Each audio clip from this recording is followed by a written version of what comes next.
It's Halloween weekend, and Rhett and I are headed south. Southbound and down, baby. It's been a pretty typical start to October.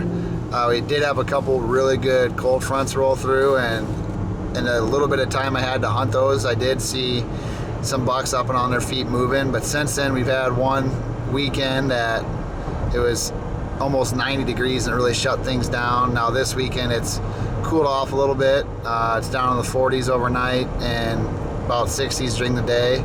So weather seems fine to us. Let's just hope the deer think so too. Alright, so I'm in and set up. Same spot I hunted last year. And had some luck, had some bucks come through, and I actually shot one that we didn't end up recovering. A couple weeks ago we were in here to scout, set up a couple trail cameras, and I just came right back to what I knew worked last year. And there was once again a lot of sign in here. I got good bedding just to the southwest of me, and I'm just kind of sitting atop this ridge that bucks came cruising through, going to and from that bedding on multiple occasions, and I only hunted a day and a half last year. So it was definitely a good spot to set up. Check the trail cams before I came up here, and one definite shooter, great 10-pointer, and a couple other nice bucks. I'd be happy with any of them. Last one that came through on that camera, it was a few days ago. I'm sure it came through in different ways through here. Didn't catch everything on camera, but first night, October 28th, we'll see what happens.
Map.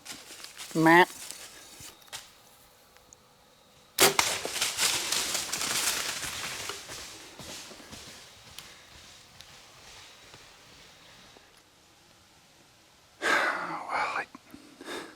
have no idea what this. Well, I do have an idea what the shot was like. It's a little bit more forward than I wanted, but it's still got it still sunk a ton of my arrow into it. The height was fine. I just felt like it was a little bit far forward. I had my camera a little bit too high, so I can't go back and look at it, but I'm gonna give it like 20 minutes here and see what happens. I had that big one on trail camera, but when time's limited and I got a landowner's tag yet too, I'll take it. So hopefully it was a good shot. I mean, I just have to get down and look and see how he's bleeding.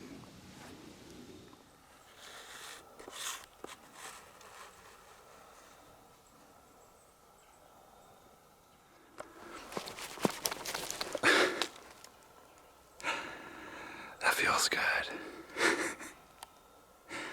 I lost blood for a bit. And I actually think I bumped him. But I think I must have bumped him right as he was like, his ticker was giving up, because right as I bumped him over the ridge, it couldn't have been 30 seconds later, I just heard a bunch of crashing. And so I stopped for about 15 minutes, and I snuck up over, and he's laying right at the bottom, so let's go. Well, I got my hands on him, and he's not a world beater by any means.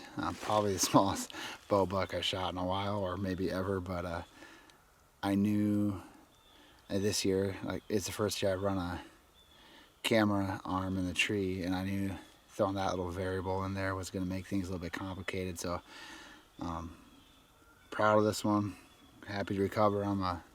It's a good way to get my feet wet with trying to film a deer and shoot at the same time. And now we have the rest of the weekend, and I can just totally focus on maybe trying to film Rhett or Frank shoot a deer. So happy as hell with this, and I still have a landowner's tag too, and I got a lot of nice bucks running around there.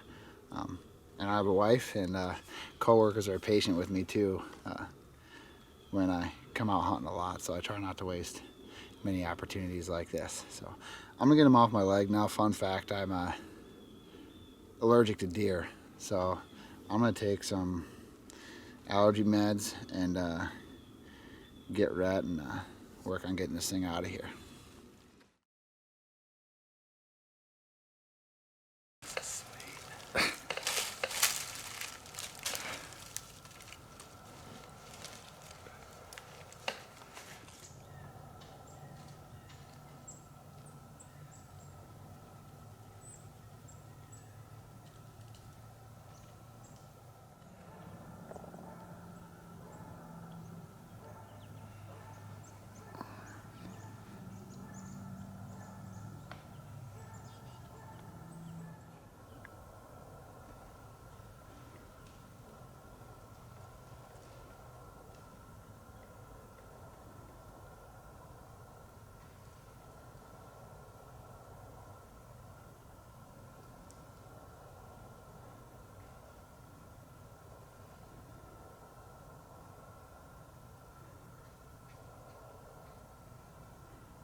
about 43 yards right now.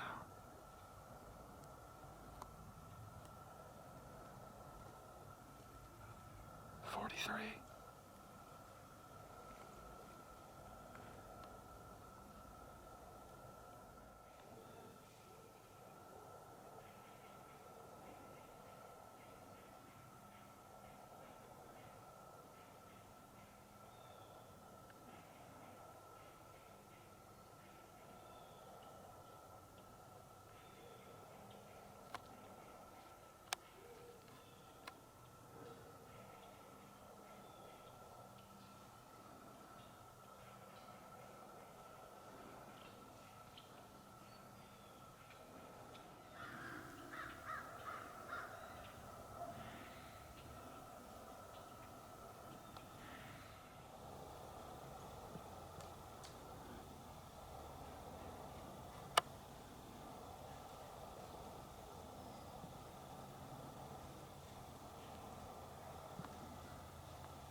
Same one from earlier.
It's getting to be about time for us to head home after hunting this Halloween weekend. Saw a ton of deer in the last 2 days, and I was able to get a little 8-point. Weren't quite able to get Rhett a buck though. He kept skirting around us about 40 yards to the east. So Rhett's got, tag left. He'll be back down here, and it sounds like he might make a jump over here and see if they keep using this same ridge that they were coming up in, and hopefully get himself a deer.